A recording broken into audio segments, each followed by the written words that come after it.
welcome to our first episode of our beloved show.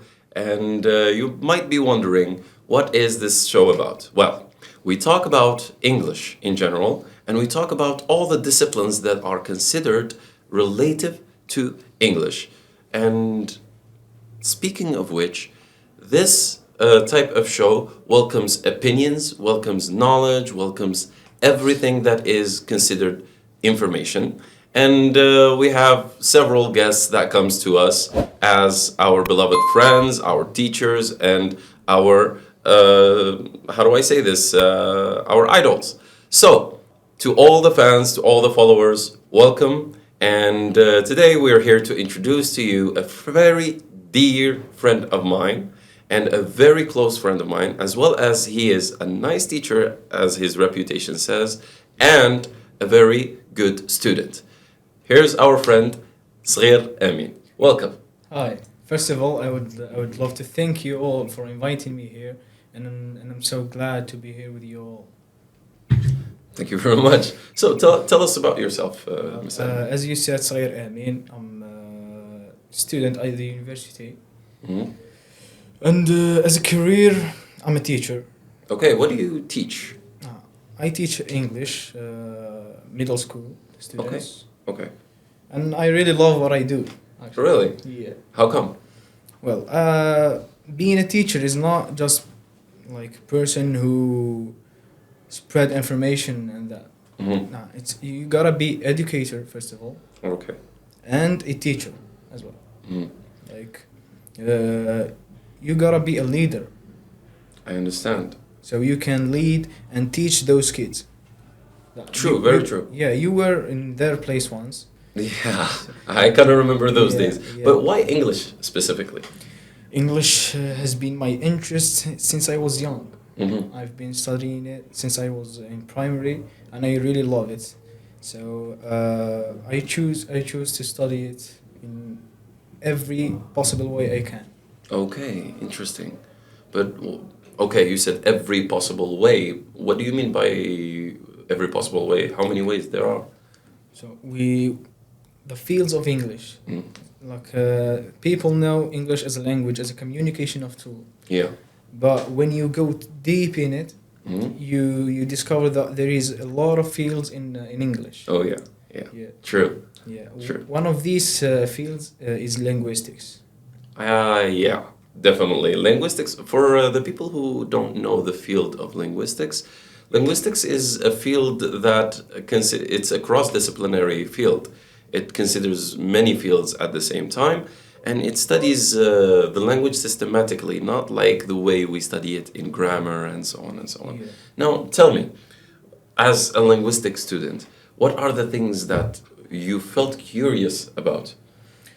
Well, the possible or the specific word for linguistics is knowledge. Okay. When when you go deep in linguistics, it means that you are seeking for knowledge. Okay. Loving to know deep things. So basically knowing to know. Exactly. Okay, Yeah. okay. Linguistics is not about just like people know, I don't know, history or something like that. No, Mm-hmm. it has a really impact on the society itself. Okay. Yeah. Language and society. And that's what I want to ask you. Yeah. What is the relation between language and society? Okay, now if we say language and society, it's not an easy thing to explain, but if we could brief it up, language and society, basically society works using language in everything. In everything. Now, when we talk about language as a phenomenon, it's not just symbols or it's not just sounds, symbols, and a tool of communication. It is driven out of culture, out of mentality, out of situations that people live every day. And this is why teachers focus on the three contexts: linguistic context, situational context, and cultural context while teaching. Now, the relation between language and you said society is basically, it's the same thing. Society is language, language is society. Society expresses everything using language. It communicates ideas, it expresses feelings, and it also is used to create, not just express or communicate. For example, art, literature, books, prose, and so on and so on. And these creation, along the way, they create history, and history is society's identity. So the relationship between language and society itself is broad. But if we can focus, we might focus on behavior, how language affects behavior and how behavior affects language. So this is what I have in mind. So basically, language doesn't control the society. To some extent it does, to some extent it doesn't. It doesn't. Okay. Well, I guess he gave you all the information about the relation between language and society. Shit. And okay, I got you confused. It's all right. What else? well, there is something that people doesn't know yet, which is code switching. Okay, yes. What about it? Code switch. People doesn't know that the language itself is a science. Yes, Like, true. When you go deep in linguistics, you discover that language is science. It's not just a communication tool of communication. Yes. Yeah. So I want you to talk about code switch. What does it mean? Okay, so you're asking me a question, what code switching means, right? Yeah. Yeah. Okay. When it comes to code switching, if we simplify the meaning, code refers to the language, and switching is the action. So we jump from a language to another in our speech to clarify things a little bit more. Now, when it comes to code switching, basically in our darja, we use multiple languages in one dialect. Yeah. For example, if I could think of one, I could say أعطيني الفرشاة. You see, it's driven from Spanish and Arabic.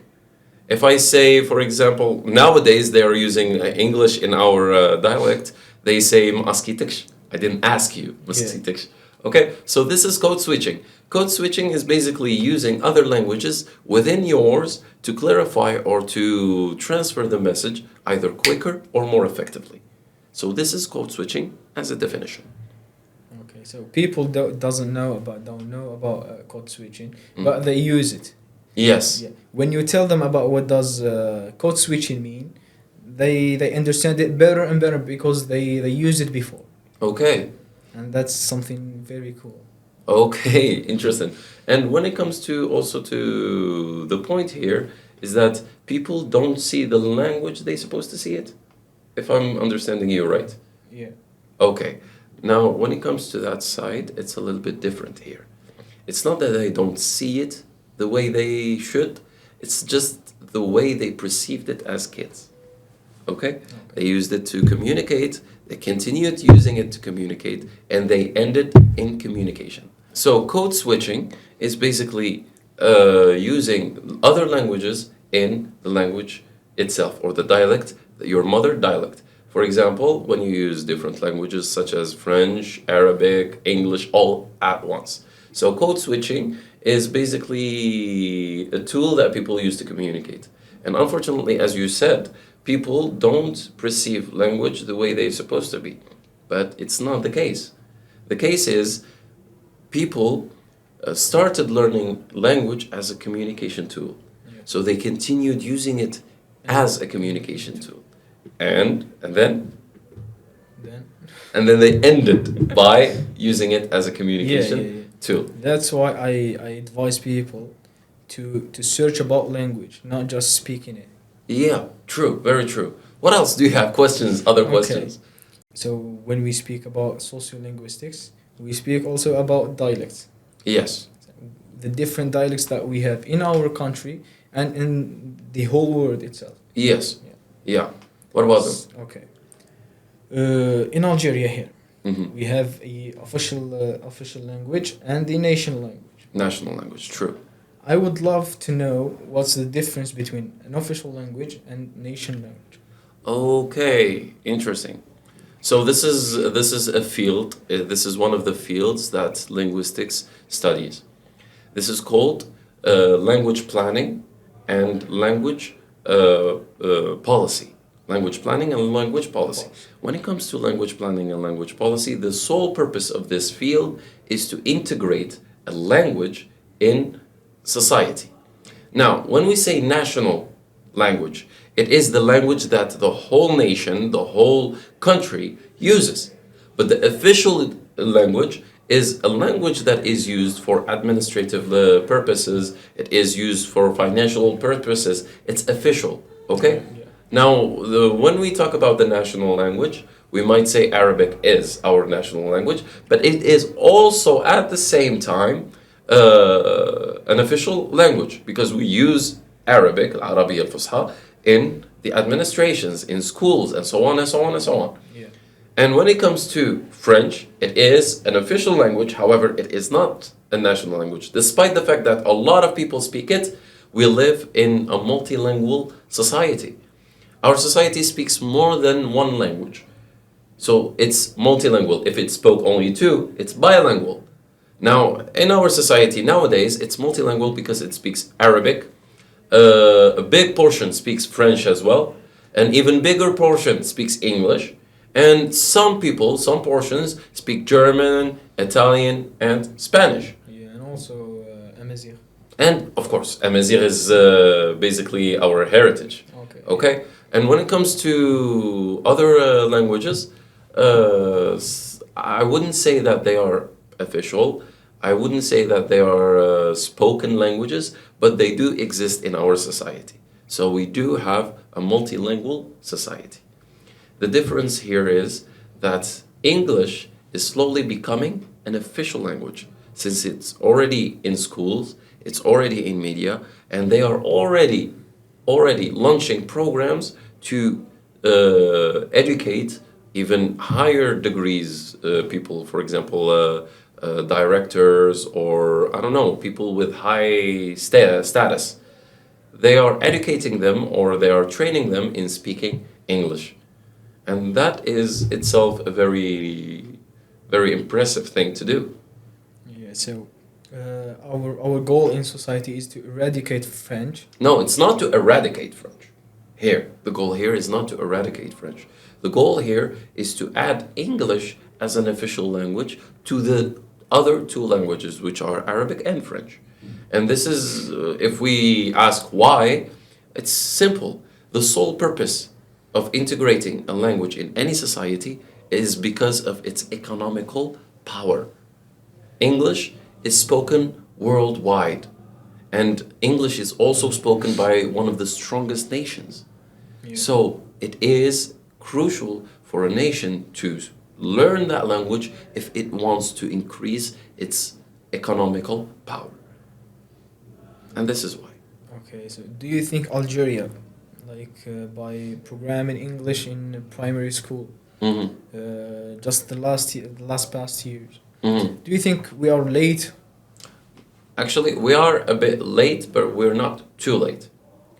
Now, if we take into consideration the things that are happening in the world, Gaza, Ukraine, and other nations, things are escalating slowly, and economical power will shift. So, learning English will help us cope with that shift. This is first. Second of all, when it comes to the nationwide, learning English or teaching English for primary school was necessary. We want generations, not only one, generations of English speakers. So integrating it into the primary school only increases the level and it gives more space and time for more practice. So acquiring a language, the chances of them acquiring the language is higher. And that is itself more efficient. Okay. So let's jump to another thing. Okay, what else? And it has relation with linguistics, of course, which is attitudes. What? Attitudes. Attitude. Yeah. Yeah. Like we know attitudes as behaviors. but in language is not as a behavior. Yes. For example, attitude is basically a first impression. It's a first impression. When we say the nation's attitude towards something, it's the impression of the nation towards that thing. It's either they like it, they don't, they have political reasons to not, and so on and so on. There are so many variables. Now, attitude is also one of the criterias that is used when we want to integrate a language in society.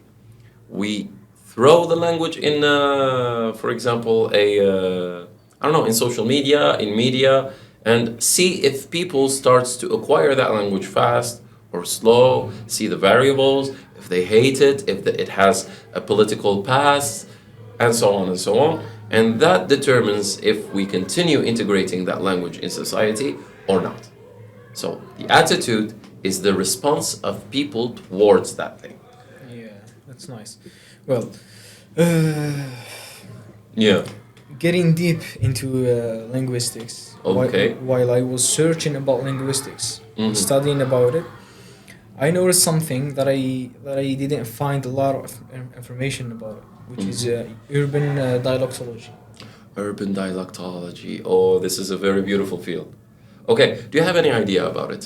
I have no idea about it. No idea. But what triggered you to It's want to it's learn? like a mysterious field. Mhm. Not any people know about it, Mhm. and even teachers that doesn't know about something like that. Okay. And I would love to know like such a mysterious field. Okay. I'll explain something real quick. When it comes to dialectology, a lot of people love these dialects. They use them for humor, they use them. But when it comes to urban dialectology, it's basically the study of the history, of the various reasons that dialects change from a nation to another.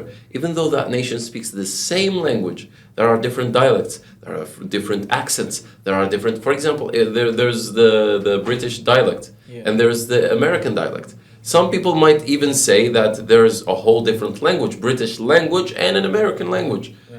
For example, if we speak about America, they don't use articles at all. They don't use them at all. For example, when it comes to Britain, they follow the rules, and we are only talking about RP English, received pronunciation. Yeah. Okay, when it comes to the dialects in Britain, for example, Liverpool, they have a different language at all. Yeah. Like, for example, they don't say, I've seen a video on TikTok, they don't say can of Coke, chicken and a can of Coke. No, they say chicken and a can of Coke. Yeah, yeah. It's a whole different pronunciation. And also they say word, not word. Yeah, not word, Yeah. word. Oh, for example, when it comes to also Ireland, you're only gonna hear two hits, me hitting you, you hitting the floor. They speak like this. So the dialects change from a geographical position to another. And that's due to history and geography. Now, you say, what does history and geography has to do with English? Okay, so basically about what you're saying, geography has an impact on language. Yes, geography, history, even psychology.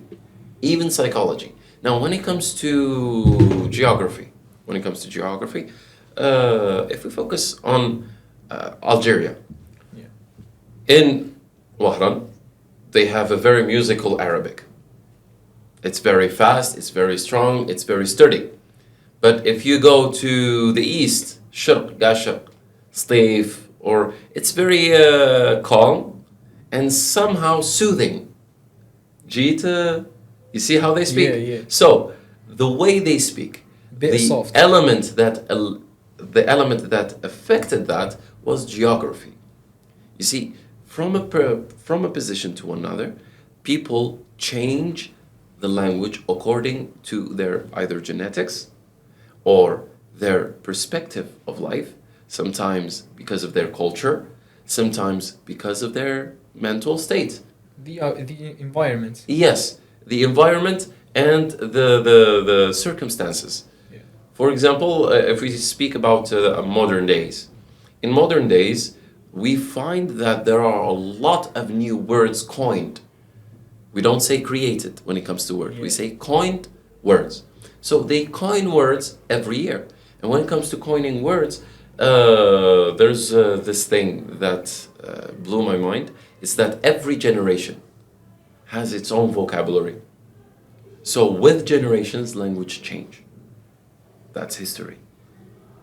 Historical effects or historical events affect language. When it comes to geography, of course, each country has its own language, so each country gets another word from different languages, since people move. For example, code switching. Because of code switching, there's another concept created called borrowing. For Yeah. example, in English, they say parler. What does parler mean? Parle en français. Oh, in French, it means parler. Yeah. But in English, what does it mean? There's a word called parler. People who watch Pirates of the Caribbean, you're listening. Parle. It means negotiation. Okay? Yeah. A parler is negotiation. So you see how they took a word from French and gave it a similar meaning to its original meaning. Negotiations means talking about something, and see if we can come up with a solution. Yeah. But they used it. They used the word parler, which is just talking, for it to make it a fancy word. Okay? Yeah, It's so a prestige kind of touch. every community has its level of speech. Yes. Yes. Every single community. If it comes to urban dialectology, it's a very vast field. And it has so many things to give to a student. But if we can sum it up, dialectology is the study of accents and, most importantly, dialects and how they originated. Nice. Yeah, nice. I really loved how you explained it. So, talking about language. Yeah. And teaching also. Mhm. So, when a teacher, so the teacher needs to know everything, or like nearly everything about language, history and geographically, as you Mhm. said. Mhm. So, when we come to teaching, so we are going to spread that information. Yeah. So we are going to deal with students with different minds. Mhm. How do you think can a teacher deal with different minds? Like each one of us has disorders or you know. Oh, true, very true. Now, this is a very interesting subject, and we might deal with it in future podcasts. Now, when it comes to dealing with students and dealing with pupils, each pupil has lived through his own circumstances. Some people lived through healthy circumstances, some people didn't. And the way they acquire information depends on that. If they lived through a healthy household, or they lived in a healthy household, then mentally they are ready to acquire knowledge and to discuss and to understand. However, if they are raised in a very brutal household, then in this case it's going to be hard for them to acquire knowledge because of some mental issues that they acquired from that household or from that environment. For example, there are a lot of people that lived through family problems. Basically, everyone does. However, when it comes to kids, they don't have a lot of options to deal with it. I'm going to ask you a question. Okay. Let's say that you are living in a very bad family environment. Yeah. How do you cope with it? How do you deal with it? So dealing with the bad family environment is simply running from it. Okay. Not running from it with the meaning of neglecting it. No. Mhm. Discover yourself first. Okay. Try to develop yourself. Make it as a motivation to develop yourself. I see, but wait. Now I'm asking you a question about this as a child. If you were a child in that kind of environment, you would run from it. But some people don't have that option. So what do? They cannot fight back, so they zone out. And by zone out, I mean that they escape in their minds. And zoning out is basically taking your focus, shifting your focus from all that is happening into ideas, in your mind. Just so you could feel this like you're distancing yourself from those problems. Now, with zoning out, let's say that this action is frequent every day. It happens again and again and again until that person's coping mechanism becomes zoning out. Once he feels pressured or he feels under in stake or under a certain responsibility that he cannot take, then in this case he will zone out. This is the road towards ADHD. Okay. This causes ADHD, for example. ADHD is attention deficit and hyperactivity disorder. So when the child, which is a very common thing in it is very, these days. especially in kids. Yeah. Especially in kids. Now, very few people carry it towards their adulthood, and this will create a huge obstacle for people to live, not just work or just to live. It's very hard. Because people with ADHD have a feeling of solitude all the time. Yeah. They can give love, but it is very hard for them to receive it. They can do great jobs when they put their mind into it. However, once the focus is shifted, then they're going to be lazy and procrastinating for the rest of the day. Probably the month. What I notice being a university student is that young teachers, who's the 13s or something like that, they deal with students, young or old, better than the old teachers. True, because they know about the new modern ways. They know about the mental health problems that kids face. They take into consideration the things that happen in the kid's life. And when it comes to students, it's the same thing. However, you need to be a little bit more delicate when it comes to children. That is all. Yeah, nice. Yeah. Well, from my experience, I dealt with a teacher that motivated me to write as a writer. And this is, I never experienced it before. Okay. He's the first teacher who motivated me to write as an academic student, an academic essay or paragraph, and I'm really thankful for it. Okay, thank you very much, sir. And I guess we wrap it up. Yeah. Okay, so thank you very much, Mr. Saghir Ami. It was a pleasure as usual. Yeah. Unfortunately, you were a little bit disoriented, nervous, I would say. Yeah. And I am pretty excited as well for the first episode. For all the listeners, thank you very much for being here. Thank you very much for the support. And before everything, I would like to give my thanks to Athir, Mujamma Athir, for sponsoring this show and for sponsoring this videos and for being a huge help in creating this show. Thank you very much, everyone, and I'll see you soon. Especially the men behind the camera. Yeah, especially the men behind the camera. Thank you very much.